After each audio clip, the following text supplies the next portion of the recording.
Você já parou para pensar como uma das maiores redes de varejo do Brasil, que parecia indestrutível, está hoje mergulhada em dívidas bilionárias e incertezas? As Casas Bahia sempre foram sinônimo de consumo popular, crediário fácil e propagandas que marcaram gerações. Mas por trás do sorriso do "quer pagar quanto?", existe uma história de crescimento acelerado, decisões arriscadas e um mercado cada vez mais cruel. O que realmente levou esse império a quase ruir? Quem ganha e quem perde com essa crise? Fica comigo até o final, porque a resposta pode revelar muito sobre o futuro do varejo no Brasil, e até sobre como você faz suas compras hoje. E antes de continuar, já dê like e se inscreva no canal para não perder mais conteúdo como esse. A origem humilde e a ascensão meteórica. A história das Casas Bahia começa em 1952, quando o imigrante polonês Samuel Klein abriu uma pequena loja em São Caetano do Sul. O público-alvo era claro: trabalhadores assalariados, muitos deles migrantes nordestinos, em busca de oportunidade no estado de São Paulo. Samuel entendeu algo que os outros não viam. Esse público precisava de crédito, mas não de bancos ou burocracias, e sim de crediário direto. Era simples. O cliente comprava, parcelava e pagava em prestações acessíveis, direto na loja. Esse modelo, aliado a propagandas massivas e linguagem popular, transformou a marca em um verdadeiro fenômeno cultural.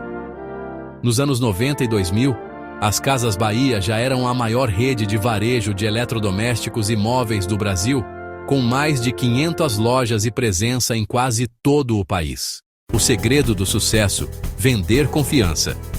O que realmente fez as Casas Bahia crescerem não foram apenas os produtos, mas sim a relação de confiança com os clientes. Enquanto outras redes focavam em público de maior renda, a Casas Bahia falava diretamente com quem ganhava pouco. A famosa pergunta "quer pagar quanto?" não era apenas marketing. Era uma forma de mostrar que todos poderiam comprar, mesmo que fosse parcelando em 24 vezes. Esse modelo sustentou o crescimento por décadas, mas também plantou as sementes da crise futura. E você, já comprou no famoso carnê? Diga nos comentários. O grande salto: fusões e aquisições. Em 2009, veio um movimento histórico: a fusão entre Casas Bahia e Ponto Frio, formando a Via Varejo. A expectativa era criar um gigante imbatível contra rivais como Magazine Luiza, Lojas Americanas e Carrefour. A aposta parecia certeira. Afinal, duas marcas populares, juntas, com milhares de lojas e milhões de clientes fiéis. Mas, como em todo império que cresce rápido demais, a integração mostrou-se complexa. Sistemas diferentes, culturas empresariais distintas e uma burocracia pesada começaram a corroer a agilidade da empresa. E aí veio outro desafio: o comércio eletrônico. Enquanto Amazon e Magazine Luiza investiam fortemente em e-commerce e tecnologia, a Via Varejo demorou a reagir. As Casas Bahia ainda dependiam das lojas físicas, do carnê e da propaganda tradicional. Mas o consumidor brasileiro estava mudando.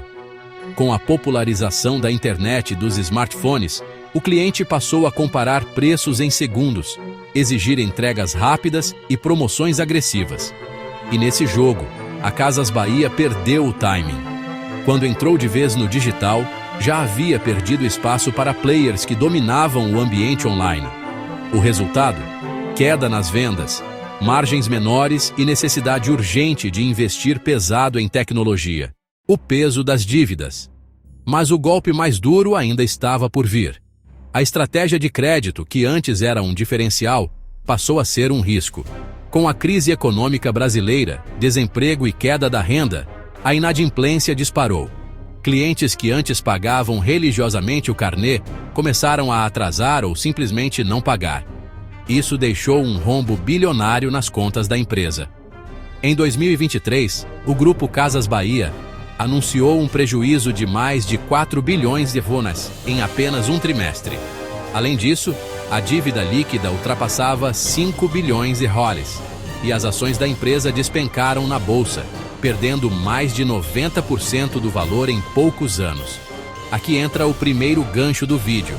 Se uma gigante como a Casas Bahia pode ruir, o que garante que outras marcas tradicionais não estejam vivendo a mesma fragilidade? O impacto no consumidor e no mercado. Para o consumidor comum, a crise das Casas Bahia significa menos opções de compra, risco de fechamento de lojas e demissões em massa. Para o mercado, é um alerta sobre o perigo do crédito fácil e da falta de adaptação ao digital. Enquanto o Magazine Luiza se consolidou como case de sucesso em transformação digital, a Via corre atrás para tentar sobreviver. E nesse processo, milhares de empregos e fornecedores estão em jogo. O lado obscuro: denúncias e polêmicas. Além da crise financeira, a Casas Bahia também enfrentou denúncias de práticas trabalhistas abusivas e disputas judiciais. Entre elas, acusações de excesso de cobrança, metas inalcançáveis para vendedores e problemas na gestão interna. Esses episódios ajudaram a corroer a imagem da empresa, que já não tinha o mesmo carisma dos tempos de Samuel Klein. A marca, que antes era sinônimo de proximidade e confiança, passou a ser vista como burocrática e distante. O que deu errado? Se precisássemos resumir os erros em 3 pontos principais, seriam: demora na transformação digital. A empresa perdeu a corrida para o e-commerce.